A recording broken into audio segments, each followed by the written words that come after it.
तो hello everyone.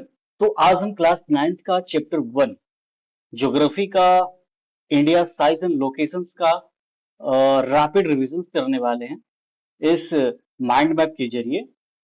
तो इसको शुरू करने से पहले कुछ इंपॉर्टेंट टर्म्स हैं जिसे हम समझ लेते हैं।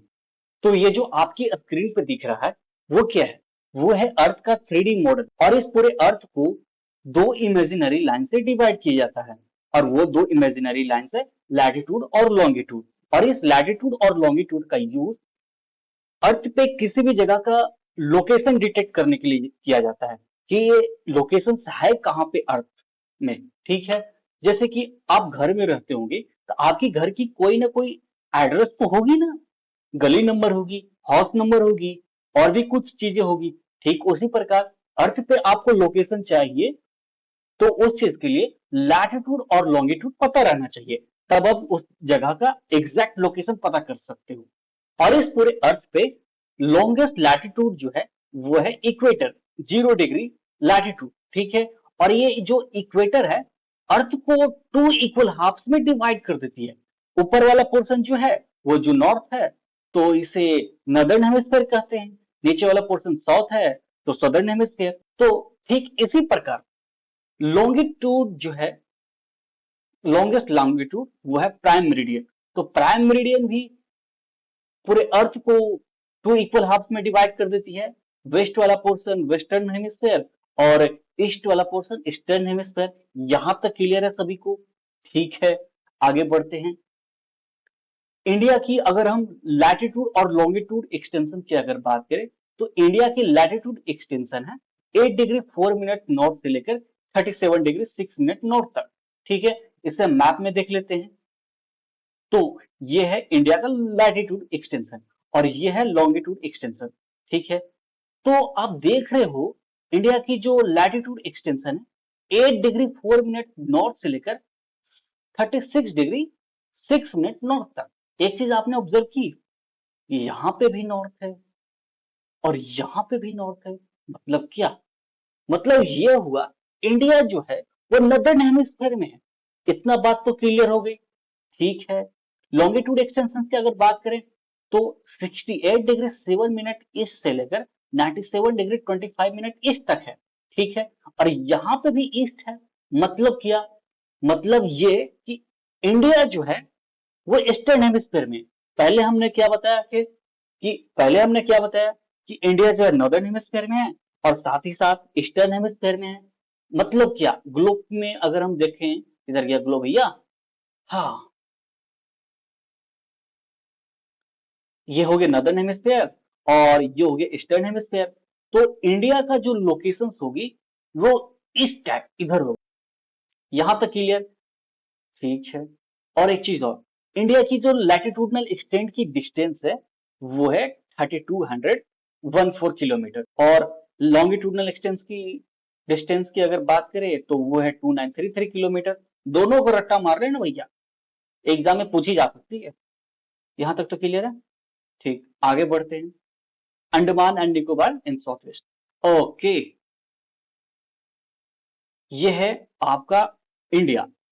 ठीक है, ये है आपका पेनिनसुलर इंडिया। तो साउथ वेस्ट में आपका जो ये छोटे छोटे ग्रुप्स ऑफ आइलैंड दिख रहे हैं ये है लक्षद्वीप। ठीक है, और साउथ वेस्ट में कौन सा हो गया? सी है। कौन सा सी है? अरेबियन सी। ठीक है, इधर कौन सा सी है? बे ऑफ बंगाल। और इधर कौन सा सी है? Indian ocean. ठीक है, इंडियन ओशियन एकमात्र ऐसा ओशियन है जो किसी कंट्री के नाम पे रखा गया है। ऐसा पूरे वर्ल्ड में कहीं नहीं है जो किसी कंट्री के नाम पर किसी ओशियन का नाम रखा गया हो।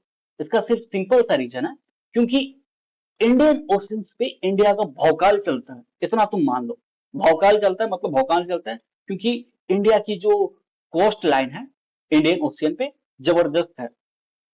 और किसी भी कंट्री का यहाँ पे अगर देखोगे तो कोई नामो निशान नहीं है। इस मैप में आप देख सकते हो, ये है इंडियन ओशियन। बगल में कोई है इसके मुकाबले? कोई नहीं है। तो इंडियन ओशियंस का रुतबा है, इंडियन ओशियंस पे इंडिया का रुतबा है। ठीक, इसीलिए इंडियन ओशियन का नाम रखा गया इंडिया के नाम पे। ठीक है, और इधर बे ऑफ बंगाल में अगर आप जाओगे तो ये जो ग्रुप ऑफ आइलैंड्स आपको दिख रहे होंगे, ये है अंडमान एंड निकोबार आइलैंड्स, ठीक है। ये इंडिया का किस तरफ है? ये है साउथ ईस्ट तरफ। कौन सा? साउथ ईस्ट तरफ, ठीक है। और ये जो जो सबसे लास्ट में 6 डिग्री 4 5 मिनट नॉर्थ, ठीक है, ये है इंडिया का सबसे सदर्न मोस्ट। इसके आगे इंडिया की बॉर्डर नहीं है, ये इंडिया के लास्ट है। ऐसे अगर इंडिया की मेनलैंड की अगर बात करें तो ये तो यहीं तक है, 8 डिग्री 4 मिनट नॉर्थ तक ही, इंक्लूडिंग आइलैंड। आइलैंड को अगर हम लेके चलें तो ये भी इंडिया का हिस्सा है। इसे हम कहते हैं इंदिरा क्या पॉइंट, जो कि 2004 में सुनामी आई थी भयंकर वाली, तो ये ओशियन में डूब गई, ठीक है। लेकिन हाँ, ये इंडिया का ही हिस्सा है। यहां तक क्लियर है सभी को? अब हम बात करते हैं ट्रॉपिक ऑफ कैंसर की।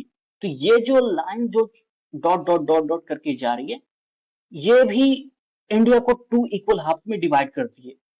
जैसे कि हमने पहले बताया था कि इक्वेटर जो है वो पूरे अर्थ को 2 इक्वल हाफ में डिवाइड करती है, लेकिन ट्रॉपिक ऑफ कैंसर जो है वो अर्थ, वो इंडिया को 2 इक्वल हाफ में डिवाइड करती है। तो ऊपर वाला पोर्शन नॉर्दर्न इंडिया और नीचे वाला पोर्शन सदर्न इंडिया। यहां तक क्लियर है सबको? तो अब हम इंडिया की साइज की बात कर लेते हैं।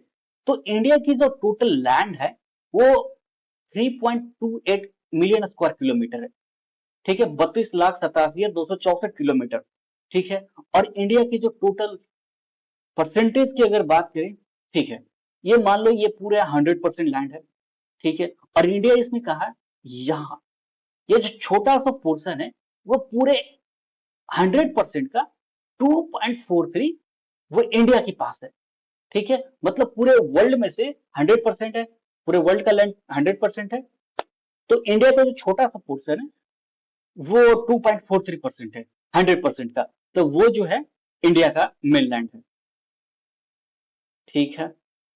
तो लैंड बाउंड्रीज की अगर बात करें, ये कोस्टल बाउंड्रीज की नहीं, ये ये जो इधर पाकिस्तान है ना, अफगानिस्तान, चाइना, नेपाल, भूटान, म्यांमार, बांग्लादेश, ये जो पूरा लैंड बाउंड्रीज है, ये इसकी जो डिस्टेंस है 15,200 किलोमीटर, ठीक है। और कोस्ट लाइन बाउंड्रीज की अगर बात करें, कोस्ट लाइन बाउंड्री मतलब ये गुजरात हो गया, कर्नाटक हो गया, ये लास्ट में इधर तमिलनाडु पड़ती है, आंध्र प्रदेश, है ना। तो ये सब जो इलाका है, और साथ में ये अंडमान एंड निकोबार, ये लक्षद्वीप हो गई, इसे मिलाकर इंडिया की जो टोटल डिस्टेंस है कोस्टल बाउंड्री की, वो है 7,500.6 किलोमीटर। अगर हम इसे एक्सक्लूड कर दे, इसे इसे मतलब कि आइलैंड्स को एक्सक्लूड कर दे, तो सिर्फ इंडिया की जो मेनलैंड की जो कोस्ट लाइन बाउंड्री होगी वो होगी 6,100 किलोमीटर, ठीक है। ये चीज याद कर लेना, ठीक है। और इंडिया जो है पूरे वर्ल्ड में 7th लार्जेस्ट कंट्री है, मतलब इन टर्म्स ऑफ एरिया, ठीक है। और उससे पहले इंडिया की जो जो 6 पहले जो कंट्री है जो इंडिया से साइज में बड़े हैं, ठीक है, वो कौन कौन से हैं? फर्स्ट पे रसिया, सेकंड पे कनाडा, थर्ड पे चाइना, फोर्थ पे यूनाइटेड स्टेट्स, फिफ्थ पे ब्राजील, सिक्स पे ऑस्ट्रेलिया, और सेवंथ पे अपना प्यारा इंडिया। और इंडिया का 7th पोजीशन पे होने का सिर्फ एक सिंपल सा कारण है, अगर आपको याद रखना तो, पता है क्या है? थाला फॉर ए रीजन। मजाक था भाई। हर जगह थाला घुसाना अच्छी बात नहीं है, ठीक है। तो याद करने के लिए आप इसे रख सकते हो, 7th मतलब थाला, तो इंडिया ही मतलब थाला, तो थाला for a region, India 7th largest of the country of the world, ठीक है। तो इंडिया की जो है वो 7th लार्जेस्ट कंट्री है पूरे वर्ल्ड की। इतना तक क्लियर है आप सभी को? ठीक है, आगे बढ़ते हैं। हाँ, अब हम स्टैंडर्ड मेरिडियन टाइम की अगर बात करते हैं, ठीक है, ये जो मैं आपको ध्यान से समझना, जो अब मैं आपको बताने वाला हूँ, ठीक है, ये हो गया क्या? सबसे वेस्टर्न पॉइंट ऑफ इंडिया, जो कि है गुजरात, गौर माता गौर, ठीक है। और इधर है अरुणाचल प्रदेश, ठीक है। यहां से यहां तक का डिस्टेंस है 2933 किलोमीटर, ठीक है। और हम आईएसटी की बात करें ये दोनों जगह में 2 आवर्स का डिफरेंस देखने को मिल जाती है। ठीक है, मान के चलो यहाँ पे 5 बज रही है, ठीक है, 5 बज रही है तो 2 आवर्स का टाइम डिफरेंस है, तो यहाँ पे 3 बजेगी। ठीक है, अगर मान लो कोई इंडियन स्टैंडर्ड ऑफ टाइम कोई सेट वगैरह कुछ नहीं रहता, सबका नॉर्मल सा टाइम रहता, ठीक है, तो क्या होती, आप यहाँ से 5 बजे निकल रहे हैं, आप इधर 2 घंटे टाइम कवर करके इधर आ रहे हैं, तो यहाँ पे आ रही है, तो यहाँ पे भी 5 बज रहा है। ए भैया, ये क्या हो गया, ये तो मिरेकल हो गया, 5 तो यहाँ पे भी बज रहा था और 5 यहाँ पे भी बज रहा है, ये कैसे हो गया, मतलब हम कहीं टाइम में तो ट्रेवल तो नहीं कर रहे हैं। 5 यहाँ पे भी बज रहा था, 5 बजे हमने यहाँ से निकला, 2 घंटे का डिस्टेंस हमने ट्रेवल किया, तो यहाँ पे भी 5 बज गया, ये कैसे संभव हो सकता है। तो ठीक इसी चीज को, कॉन्फ्लिक्ट को दूर करने के लिए एक इंडियन आईएसटी को सेट किया गया, Indian standard meridian of time को। ठीक है, यहाँ पे से सेट किया गया, तो जिससे पूरी इंडिया की जो टाइम है वो सेम होगी, यहाँ पे जो टाइम होगी वो इधर पे भी टाइम होगी, और यहाँ पे भी जो टाइम होगी सब जगह सेम होगी टाइम। ठीक है, तो ये जो आईएसटी है वो यूपी के गोरखपुर, मिर्जापुर से निकलती है, इधर ही। ठीक है, ये सबसे पहले जो आईएसटी है वो यूपी को कवर कर रही है, यूपी को क्रॉस कर रही है, यूपी बॉर्डर में सबसे पहले एंटर कर रही है। ठीक है, यहां तक ही। तो 82 डिग्री 30 मिनट ईस्ट, ये वाला हो गया, यहां से आपकी इंडिया की टाइम डिसाइड होती है। ठीक है, मिर्जापुर यूपी से गुजरती है आईएसटी, 2 आवर्स का टाइम डिफरेंस है यहाँ से यहाँ तक का। ठीक है, मतलब कि सनराइज पहले इधर होगी, उसके बाद यहाँ से यहाँ आने में सनराइज 2 घंटे का टाइम डिफरेंस देखने को मिलेगा। ठीक है,